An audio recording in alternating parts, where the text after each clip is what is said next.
So recently I went to China to check out Gigafactory 3, some other EV startups, videos of which will be coming soon, as well as some other fun things, but I also went to Shenzhen for a day to check out a very important product to me, and I hope you guys really appreciate it too, and that is Abstract Ocean's screen protectors.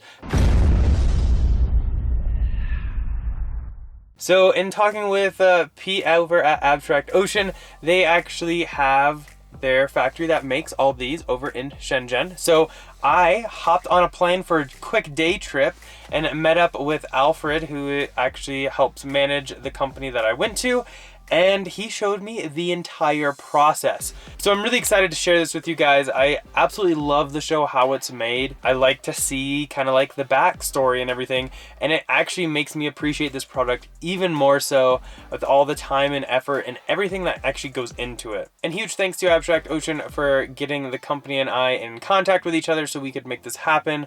So excited that I was able to do this. Literally flew to Shenzhen for the day. I was only there for like 8 hours, and my guide Alfred was able to pick me up at the airport. We took a train out to where everything is made, and it was made in kind of like a big industrial area, which is really no surprise. It's actually a very nice outside building. You would never guess what was being made in there, which is kind of cool. Okay, so we've arrived. We're actually gonna head up there and check out how these screen protectors are made. And I believe it was on the 6th floor where everything comes together. So to begin with, they will take the giant sheets of glass and actually score them and break them into smaller, much more manageable size pieces, which are basically going to just have the outside dimensions of the item which you are trying to protect. Then all the smaller pieces of glass will end up to a CNC engraving process, which will cut them down to the exact size, add any holes for any kind of screen protector that might require it. When I was there, they were actually doing some iPad and iPhone screen protectors. So a lot of them had a round cutout for a button, but it will get your edges, everything to the exact dimensions. So in this process, you can see they do one at a time, and actually it is being held with suction on the bottom. There's like a little air pump, and it will hold it in place while it is engraving it. And then after that, it will go onto a polisher. And in the polisher, it can go for anywhere between 30 seconds to 6 minutes. It really depends on the customer spec, but this is where all the edges will become nice and sanded down so that nothing is sharp. You don't want the end user to risk cutting themselves. Now, after the polishing process, it will go through several ultrasonic cleaning sessions. So it starts out actually in the polishing room to get a lot of the grit that they use to polish them with off.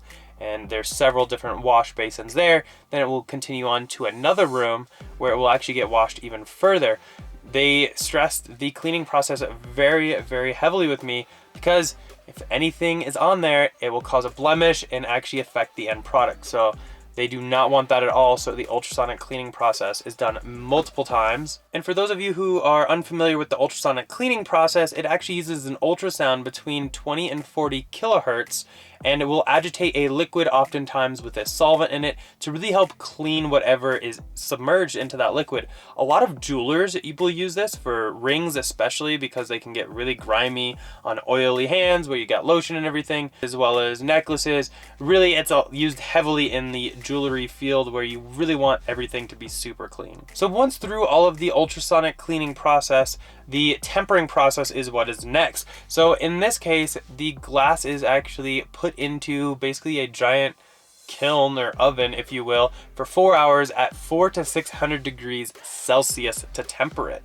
Now, this is what is going to give it a lot more rigidity and not just shatter. And after this process, of course, another ultrasonic cleaning because you do not want any blemishes on the glass. Now, around this time is when a matte screen protector will differ from a gloss screen protector. The matte screen protectors actually get sandblasted with a micro metal beads to be able to create that matte look. And the matte screen protector is what I actually keep on all of my cars because of the extra properties it offers over a normal screen protector, mainly being reduced glare, especially here in Colorado where it is extremely sunny most days except for today.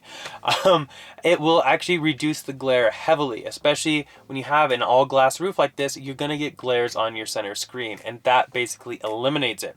As well as fingerprints, you really can't notice them at all. So there's a couple different pros and possibly cons between the matte and the regular screen protector, but I prefer the matte. I don't know, comment down below what you guys prefer. And then next up, we have the extremely important step of oleophobic coating. This coating is really what will help reduce fingerprints and make the glass super easy to clean for the end user, such as you or myself. Now, this oleophobic coating actually is going to resist oil from your fingerprints, and being the center screen on the Model 3 is all done with your fingers, you get a lot of oil and grime on there. So this oleophobic coating really definitely does help clean it. Then after that, they apply an extremely thin layer of AB glue on the entire back of the screen protector, in which it will go onto whatever device it's protecting, in this case, the Model 3 screen. And this is what will adhere to the screen, but the glue they use is not true like super glue, kind of like I say the word glue and I think of super glue, but don't think of it that way. They are actually easily removable with 0 glue traces behind. This is basically just a slight adhesive to make sure it stays on. And then the all-important step of quality check. Now, the quality checks I witnessed on all these screen protectors was phenomenal. There were several steps along the entire process to make sure everything is to the utmost standards, and if it wasn't, it was immediately rejected for either rework or discarded. And then after that, it was simply packing in foam bags or bulk bundles, depending on what the end customer wanted, and final packaging, which leads us to this right here. So I am in the all-wheel drive Model 3 that I just picked up, and this is going to be the matte screen protector I install on it. This was made on the exact line that I went to go check out. Now, when I was there, they weren't actually making the ones for the Tesla Model 3 screen.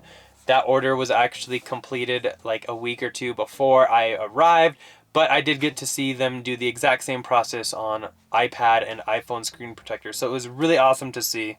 I hope this insight, though, helps you guys a little bit to kind of see the entire process. It was absolutely amazing to see. I love seeing factories. I love seeing how they work.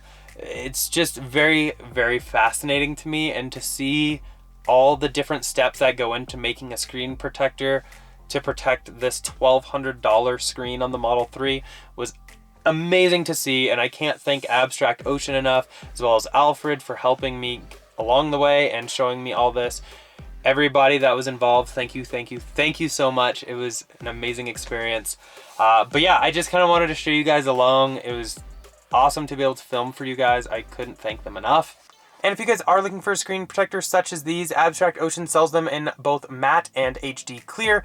Everything will be linked down below, so definitely check them out. And we have 2 different promo codes for you guys to make sure if you have already used the code Tesla Inventory for 15% off your first order, you can actually use the code TI Screen for 15% off a screen protector. A lot of really cool, fun, useful accessories for your Teslas, Model S, X, or Model 3. And they do make great stocking stuffers with the holidays coming up. I have some orders I have to place for some friends and family to accessorize their Teslas. I absolutely love their products, and I was actually a customer well before I became sponsored. So I definitely stand behind all their products. I absolutely love them. But that's basically it. Hopefully you guys enjoyed it. Comment down below what you guys thought of this. Is this something you would like to see more of? Because there are several other factories I would like to visit and make a video on, and seeing below that you guys really like this video will definitely help out. So smash that thumbs up button. As always though, go and click here to subscribe, here for some other ones, and we'll see you guys in the next one. Bye.